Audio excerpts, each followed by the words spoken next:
ما كان محمد أبا أحد من رجالكم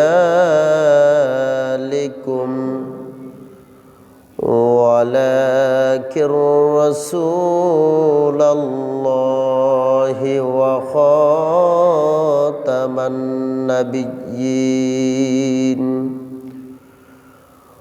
وكان الله بكل شيء عليما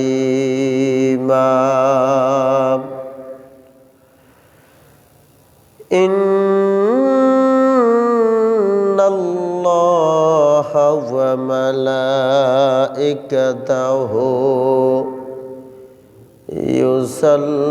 يصلون على النبي يا أيها الذين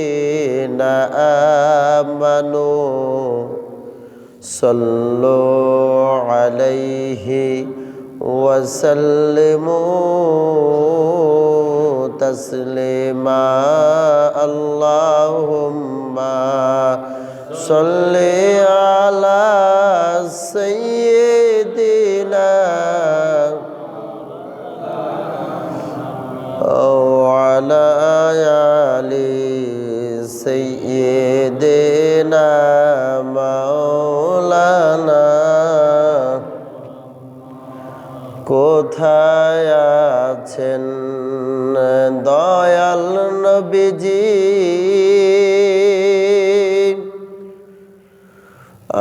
আমাদেরকে ছাড়িয়া কি লাভ হবে তুমি বিনে এই ভুবনে থাকিয়া আল্লাহুম্মা সাল্লি আলা মাওলানা মুহাম্মাদ ওয়া আলা আলি সাইয়্যিদিনা মাওলানা আসছো একা যাইবা একা সঙ্গে কেহ যাবে না তার লাগিয়া ও মন তুমি আল্লাহকে ভুইলো না আল্লাহুম্মা সাল্লি আলা মাওলানা মুহাম্মাদ ওয়া আলা আলি সাইয়্যিদিনা মাওলানা লা ইলাহা ইল্লাল্লাহ লা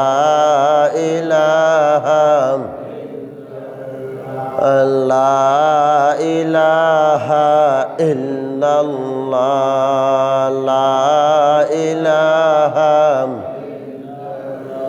হাসবি রব্বি জাল্লাল্লাহ মা ফি কলবি গায়রুল্লাহ নূর মুহাম্মদ সাল্লাল্লাহ লা ইলাহা লা ইলাহা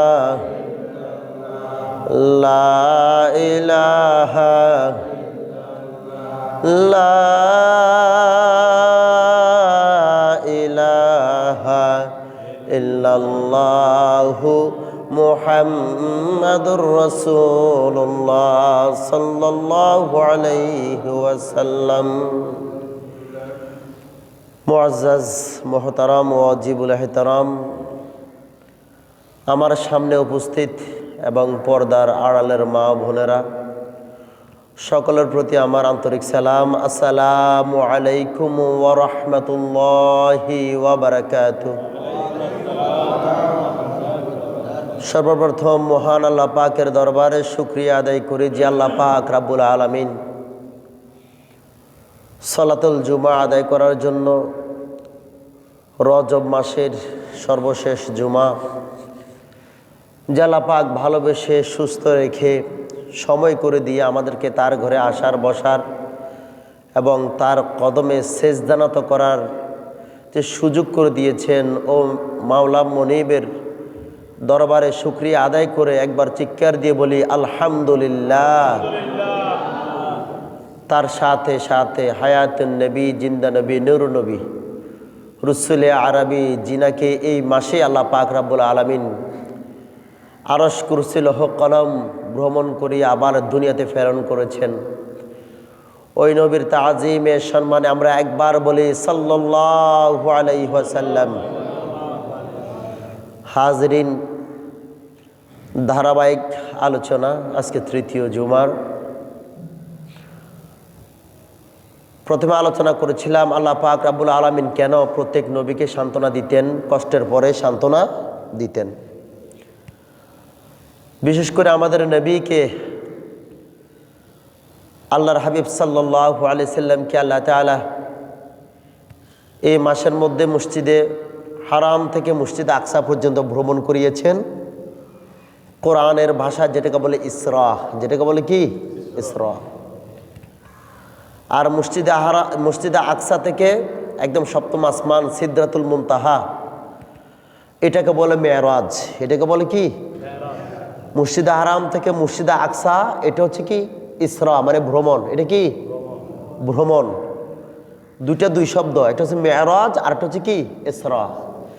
তো মসজিদে আকসা থেকে যেটা আসমানের দিকে, জমিন ছেড়ে আসমানের দিকে ভেদ করলো, সেটা হচ্ছে মেরাজ। মেরাজ শব্দের অর্থ হচ্ছে এই সিঁড়ি অথবা ঊর্ধ্বগমন।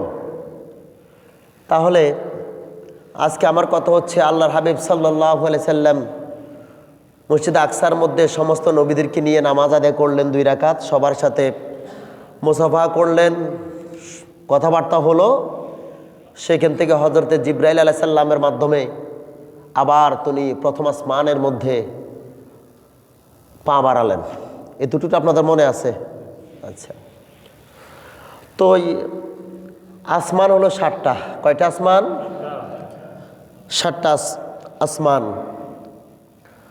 আল্লাহ পাক রাব্বুল আলামিনের প্রিয় হাবিবকে মসজিদে আকসা থেকে জিবরাইল হাত ধরে বোরাকের মধ্যে বসিয়ে বললেন, ইয়া রাসূলুল্লাহ, আপনি চলুন, যে আল্লাহ পাকের অসংখ্য অগণিত ফেরেশতা প্রত্যেকটার আসমানে ফেরেশতারা সহ অনেক নবীগণ আপনার জন্য অপেক্ষা করছে, আপনাকে সালাম দেবে, আপনার জন্য দোয়া এবং হিকমত কামনা করবে।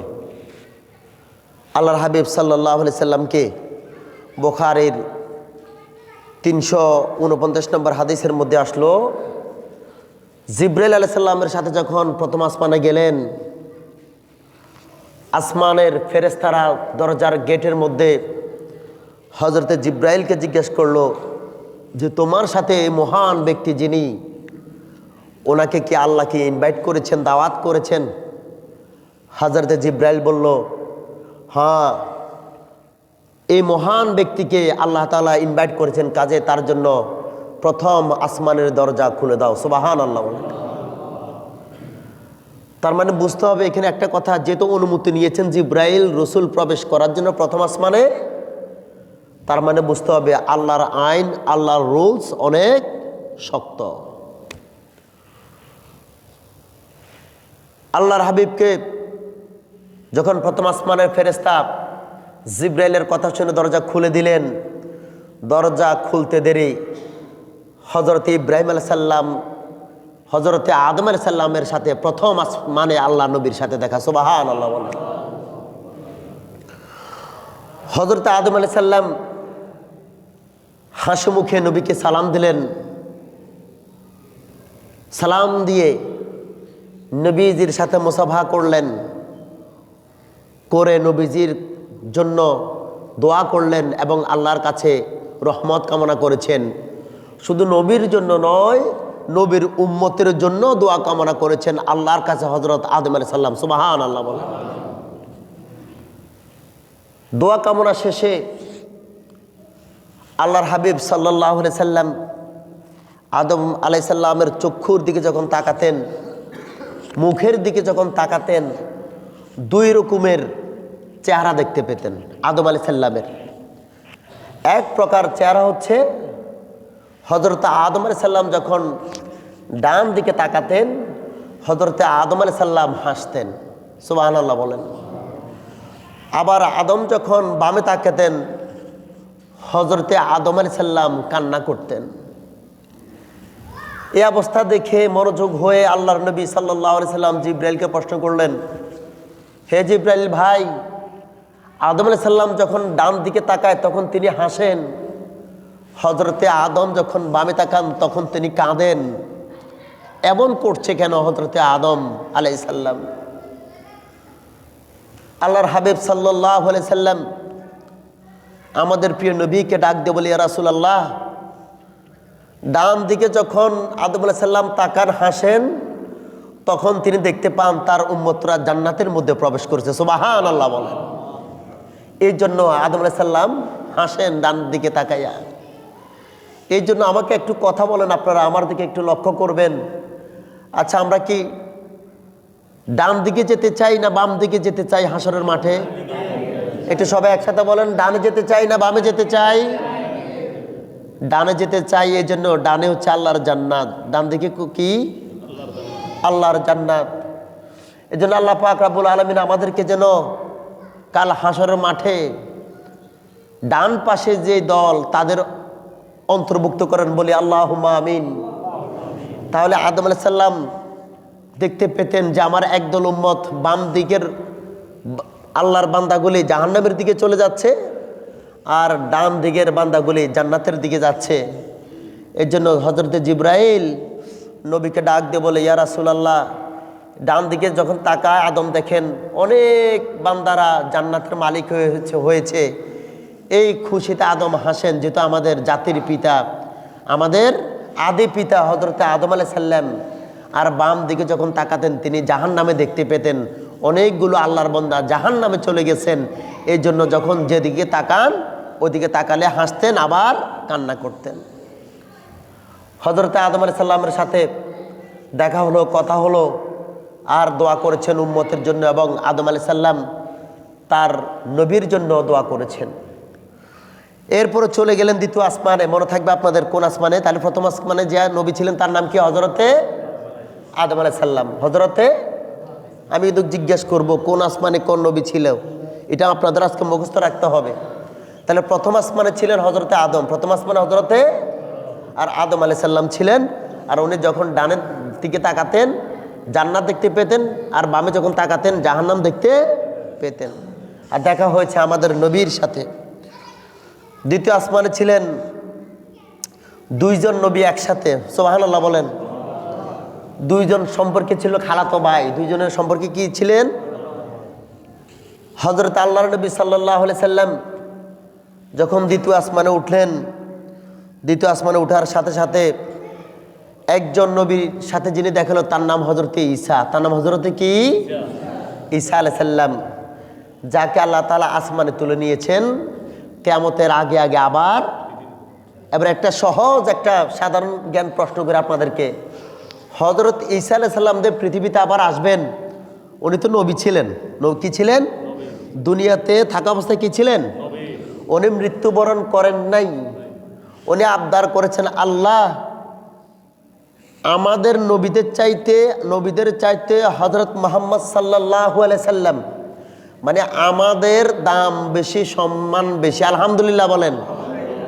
এটা শুনেছে হযরত ঈসা আলাইহিস সালাম। হযরতে ঈসা আলাইহিস সালাম শুনে বললেন যে একটু যদি উপকার করতেন, যেহেতু আমাদের চাইতে উম্মতে মুহাম্মদের সম্মান বেশি, তাহলে আমাকে আখেরি জামানার নবীর উম্মত বানাও।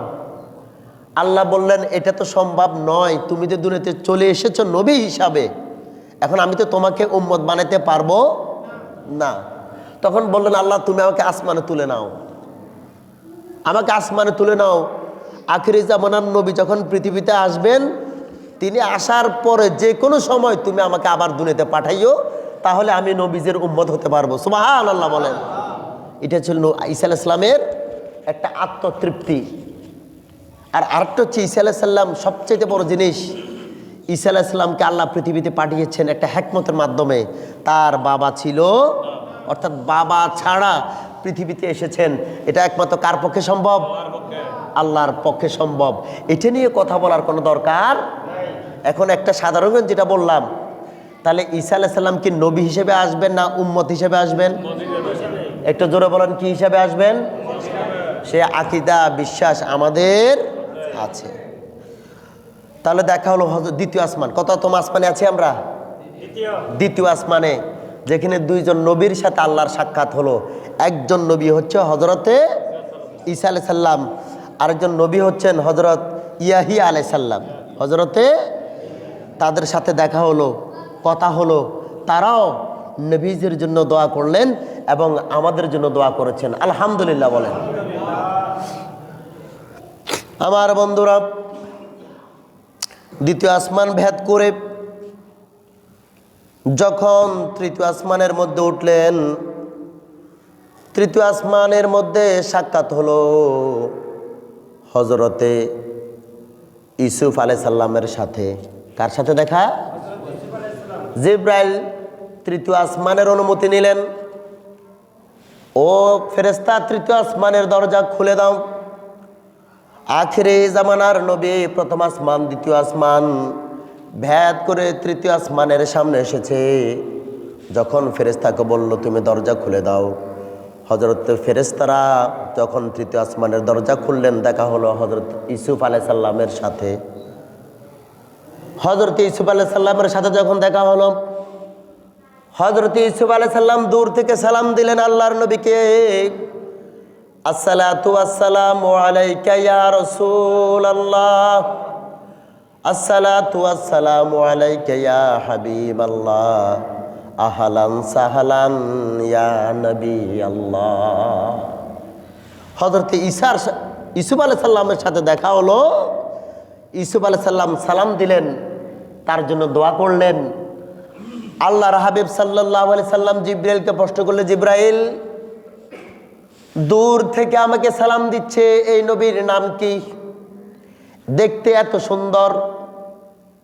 ইউসুফ আলাইহিস সালামের চেহারা তো এটা তো জানেন আমরা, ইউসুফ জুলেখার সেই কাহিনী, সেটা আমরা সকলেই জানি।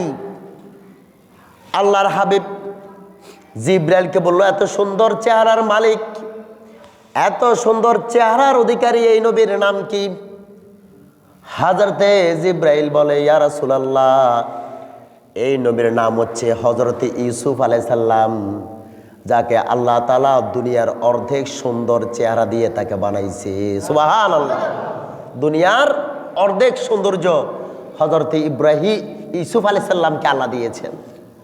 তো আমাদের নবীজির সৌন্দর্য কেমন জানা দরকার আছে না? মূলত আমাদের নবীর চাইতে সুন্দর চেহারার অধিকারী কেউ নেই, যদি থেকে থাকে হযরতে ইউসুফ আলাইহিস সালাম। হযরতে ইউসুফ আলাইহিস সালাম আল্লাহ তাআলা এত সুন্দর করে বানিয়েছেন। আল্লাহর নবী প্রশ্ন করলেন, জিবরাইল উত্তর দিলেন।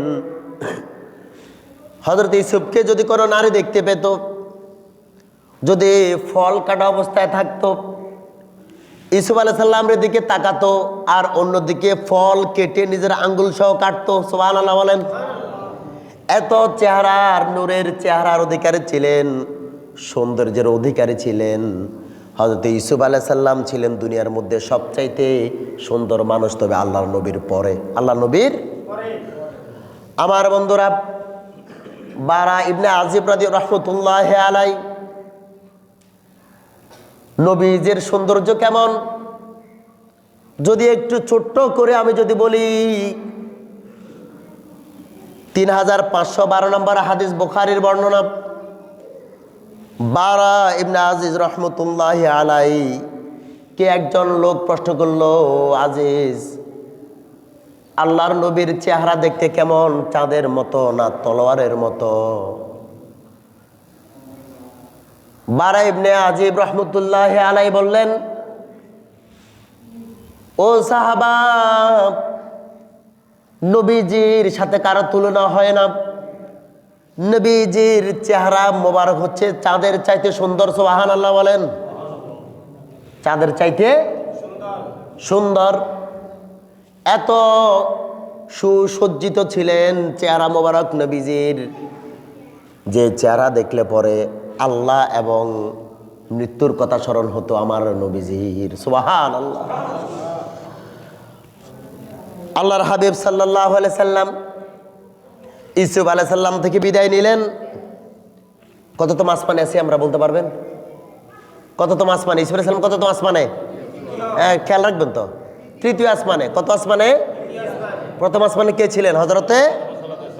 এটা কি মেরাজ না ইসরা? মেরাজের কথা বলতেছি। মসজিদে হারাম থেকে মসজিদে আকসা, এটা হচ্ছে ইসরা। এটা কি? ইসরা। আর মসজিদে আকসা থেকে একদম সপ্তম আসমান, এটা হচ্ছে মেরাজ। এটা কি? যেটা আজকে এই রজনীতে, এ রাত্রিতে ঘটেছে, সংগঠিত হয়েছে। তাহলে ইউসুফ আলাইহিস সালামের সাথে দেখা হলো, মুসাফা হলো। হযরত ইউসুফ আলাইহিস সালাম নবীর জন্য দোয়া করেছেন এবং আমাদের জন্য দোয়া করেছেন। আর আল্লাহর হাবিব দেখেছেন ইউসুফ আলাইহিস সালামকে আল্লাহ তাআলা বানিয়েছেন দুনিয়ার অর্ধেক সৌন্দর্য দিয়ে। সুবহানাল্লাহ। আর তার চাইতে বেশি সুন্দর হচ্ছে আমাদের দয়াল নবীজি। চতুর্থ আসমান। চতুর্থ আসমানে দেখা হযরত ইদ্রিস আলাইহিস সালামের সাথে। কার সাথে? হযরতে ইদ্রিস আলাইহিস সালাম।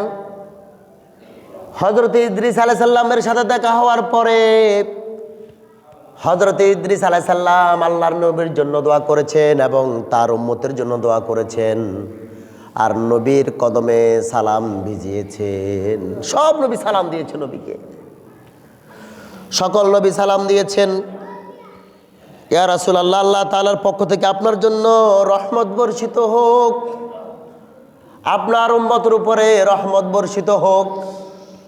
মুসলিম শরীফের বর্ণনা, প্রত্যেক নবী আলাইহিস সালামগণ আমাদের নবীর জন্য এবং আমাদের জন্য দোয়া করেছেন।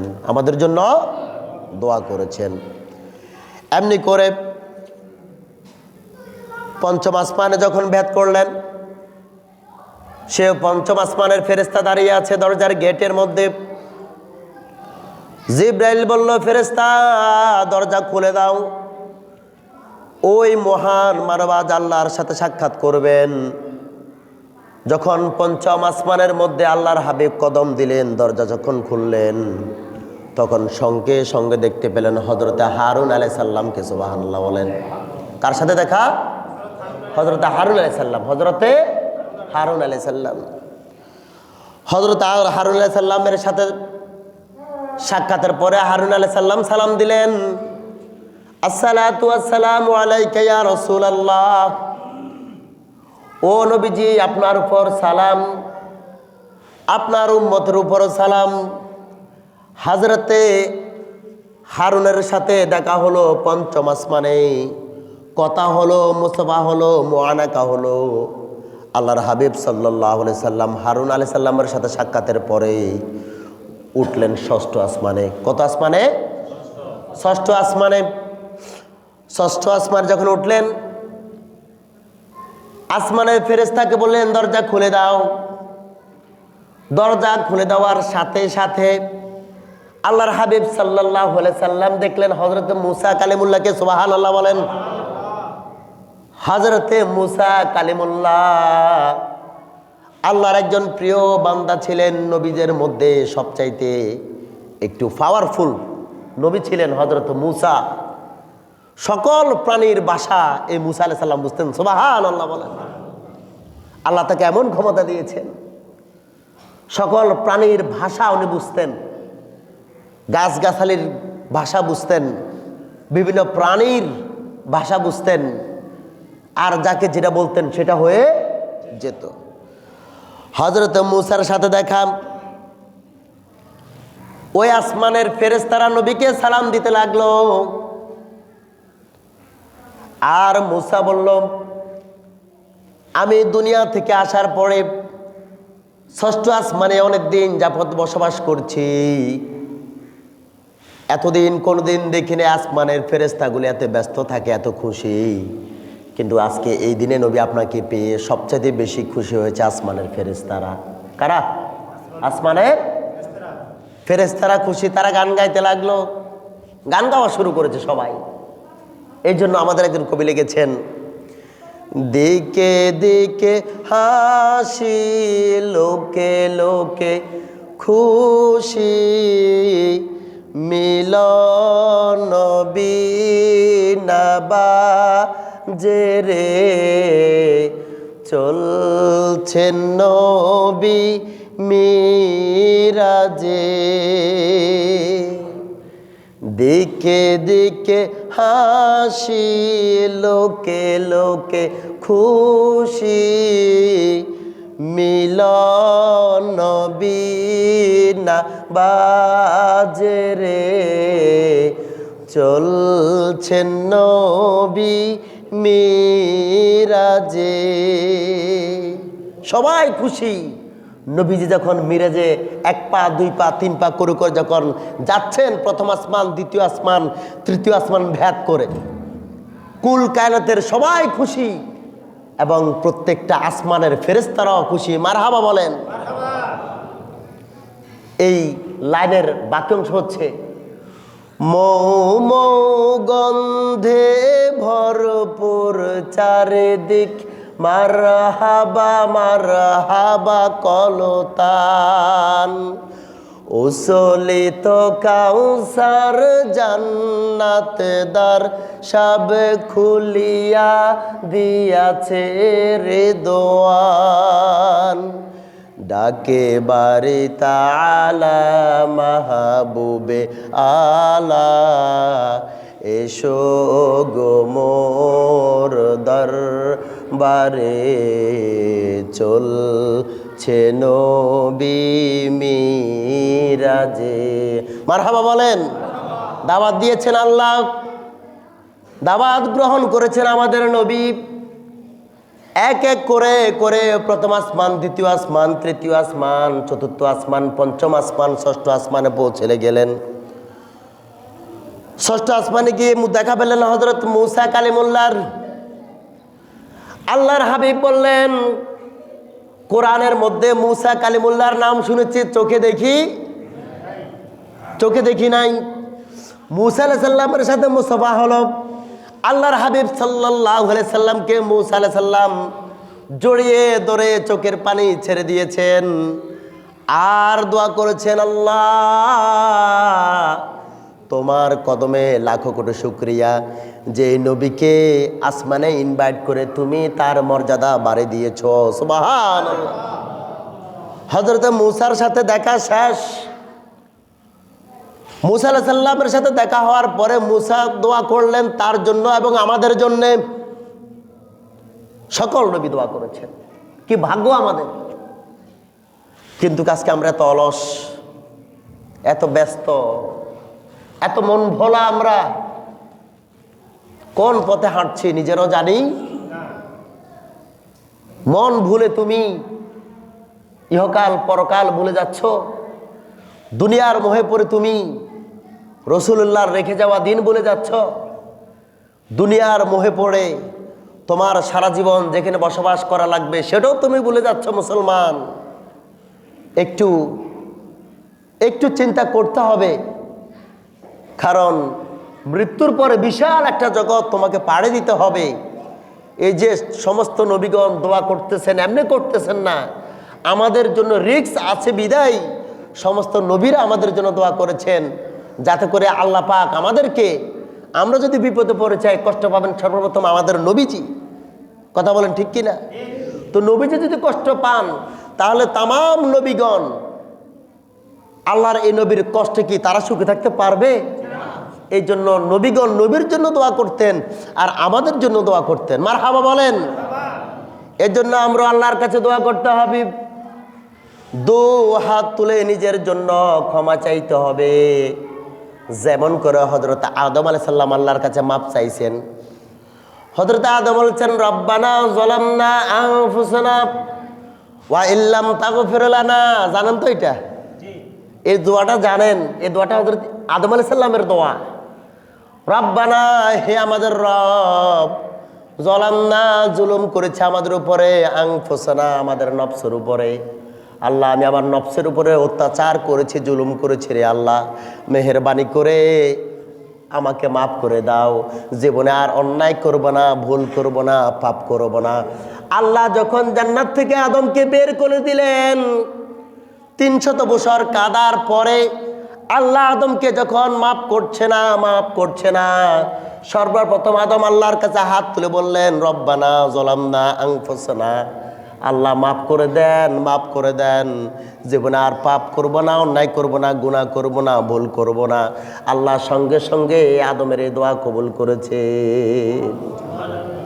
আপনারা তো করেন না, আপনারা করবেন কোত্থেকে? আপনারা তো নিষ্পাপ।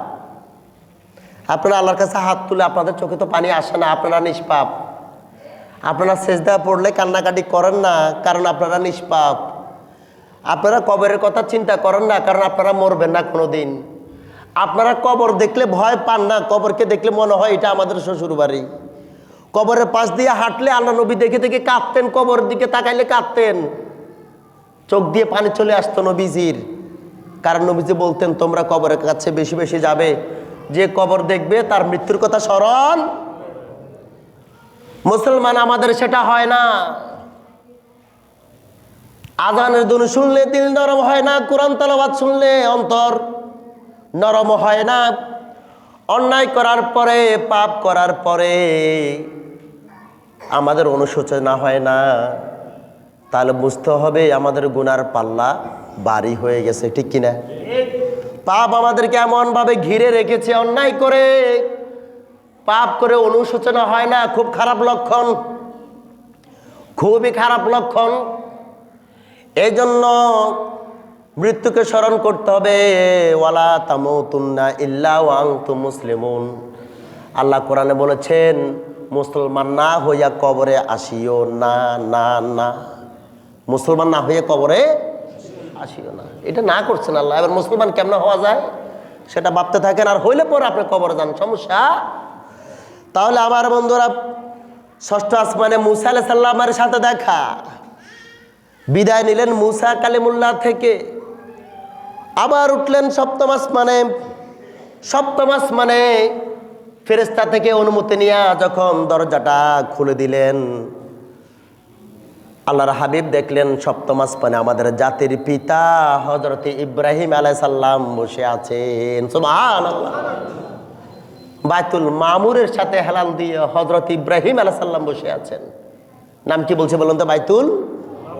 সে 7ম আসমানে বাইতুল মামুর অবস্থিত, যেখানে হযরত ইব্রাহিম আলাইহিস সালাম হেলাল দিয়ে মন খারাপ করে বসে আছেন। বাইতুল মামুর হচ্ছে ঠিক কাবা শরীফের একদম বরাবর উপরে, 7 আসমান উপরে। সুবহানাল্লাহ বলেন। সেইটার নিচে হচ্ছে আমাদের খানায় কাবা, অর্থাৎ কাবা শরীফ অবস্থিত। আল্লাহর হাবিব সাল্লাল্লাহু আলাইহি সাল্লাম হযরত ইব্রাহিম আলাইহিস সালামকে দেখলেন বাইতুল মামুরে হেলান দিয়ে বসে আছে হযরত ইব্রাহিম, জাতির পিতা। ইব্রাহিম আলাইহিস সালাম যখন আমাদের নবীকে দেখলেন, দূর থেকে ডাক দিয়ে সালাম দিয়ে বললেন, আসসালামু আলাইকা ইয়া রাসূলুল্লাহ।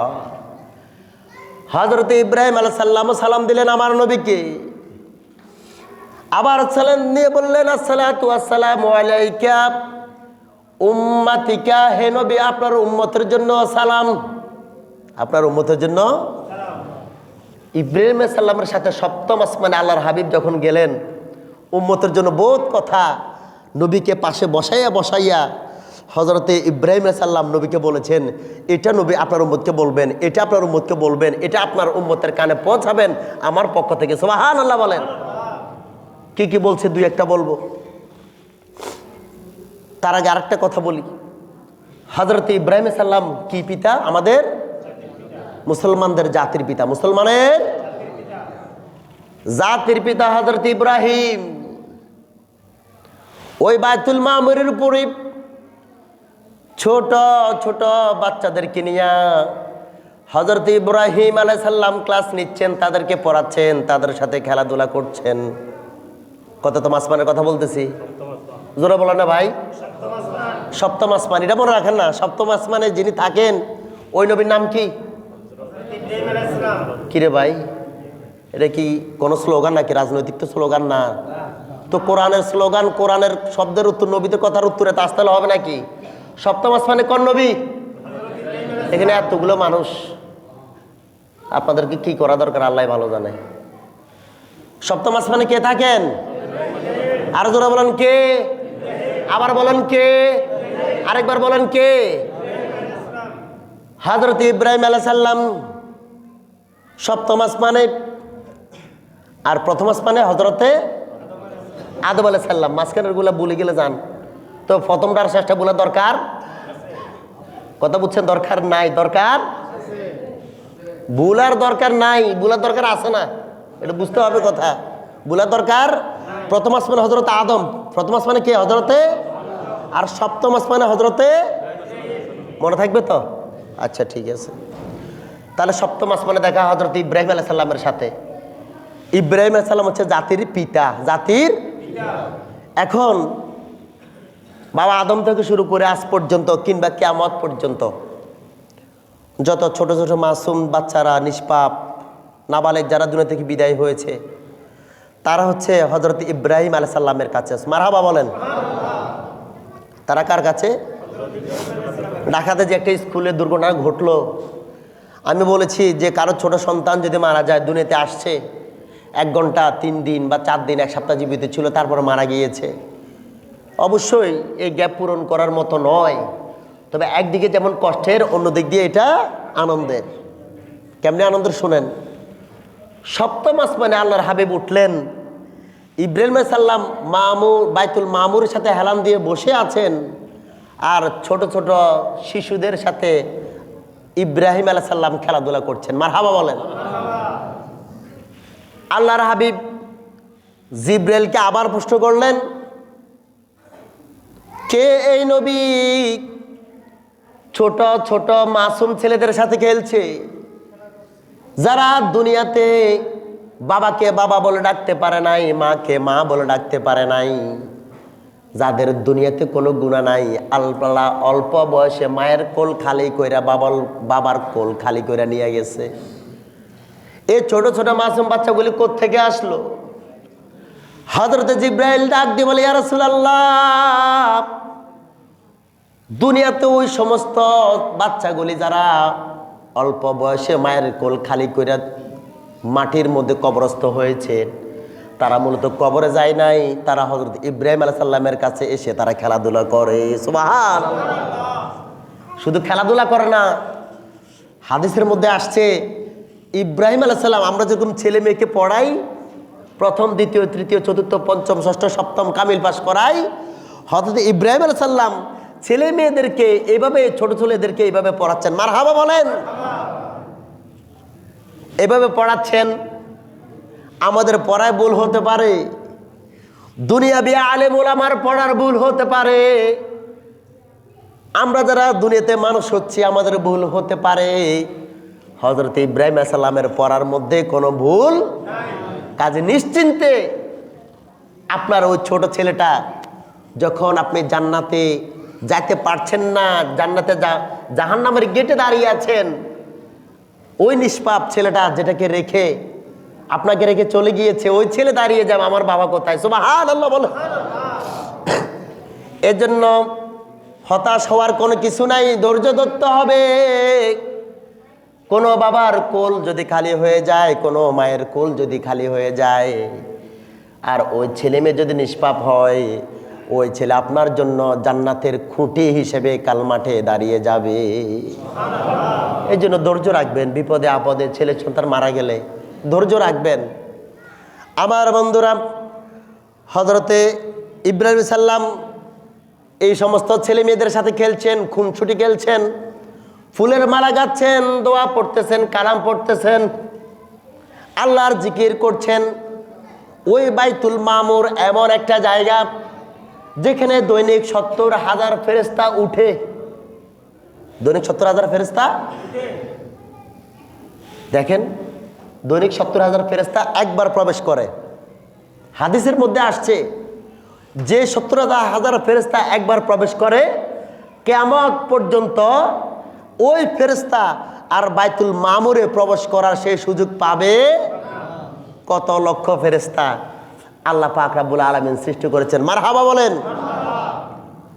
দৈনিক 70,000 ফেরেশতা বাইতুল মামুরে যায়, কিয়ামত পর্যন্ত একবারই প্রবেশ করতে পারবে, দ্বিতীয়বার আর ওই ফেরেশতা প্রবেশ করার সময় পাবে, সুযোগ পাবে না। ওই বাইতুল মামুরে আল্লাহ তাআলা হযরত ইব্রাহিম আলাইহিস সালামকে বসে আছেন। আর ইব্রাহিম সাল্লামের সাথে যখন দেখা হলো, ইব্রাহিম আলাইহিস সালাম নবীর জন্য দোয়া করেছেন আর আমাদের জন্য দোয়া করেছেন। ইব্রাহিম সাল্লাম নবীকে শিখিয়ে দিচ্ছেন, আপনার উম্মতদেরকে গিয়ে বলবেন, জান্নাতের যে মাটি এটা গ্রান বন্ধ হয় না, মারহাবা বলেন। ইব্রাহিম আলাইহিস সালাম আবার নবীকে শিখিয়ে দিচ্ছেন, আমার পক্ষ থেকে আপনার উম্মতকে বলবেন, জান্নাতের পানির নহর এত মিষ্টি, আপনার উম্মতরা খেলে পরে কলিজা ঠান্ডা হয়ে যাবে, মারহাবা বলেন। এরকম অনেকগুলো কথা হযরত ইব্রাহিম আলাইহিস সালামকে ইব্রাহিম সাল্লাম আমাদের নবীকে বলছেন যে আমার পক্ষ থেকে আপনার উম্মতের উপরে সালাম দিবেন, আমার পক্ষ থেকে জান্নাতের মাটির সুঘ্রাণ জানাবেন, আমার পক্ষ থেকে জান্নাতের পানি মিষ্টি জানাবেন। হাজরিন, আল্লাহ তাআলার এই সপ্তম আসমান যখন ইব্রাহিম সাল্লামের সাথে দেখা, কথাবার্তা বলে যখন বের হলেন, এবার আল্লাহর হাবিব সাল্লাল্লাহু আলাইহি সাল্লাম পা বাড়ালেন সিদরাতুল মুনতাহায়, মারহাবা বলেন। সিদরাতুল মুনতাহা এটা হচ্ছে একটা গাছের বৃক্ষের নাম, সর্বশেষ যে প্রান্ত, তার উপরে আর কোনো কিছু নাই। হাজরিন, এই সিদরাতুল মুনতাহা থেকে ইনশাআল্লাহ মেহমান তো আরশে আজমে পৌঁছাইল, মেহমান পৌঁছাইছে, আল্লাহ রিসিভ। এবার লেনদেন কি হলো, আল্লাহর হাবিব কি নিলেন, আল্লাহ কি দিলেন, এটা নিয়ে আজকে রাত্রে আপনাদের এখানে বাদ এশা আলোচনা হবে। আপনারা অবশ্যই থাকবেন, বসার চেষ্টা করবেন, যেহেতু শুক্রবার একটু ব্যস্ততা থাকলেও আপনারা এখানে আসার এবং বসার জন্য চেষ্টা করবেন। হাজরিন, আসার পরেই তো এশার নামাজ কয়টায়?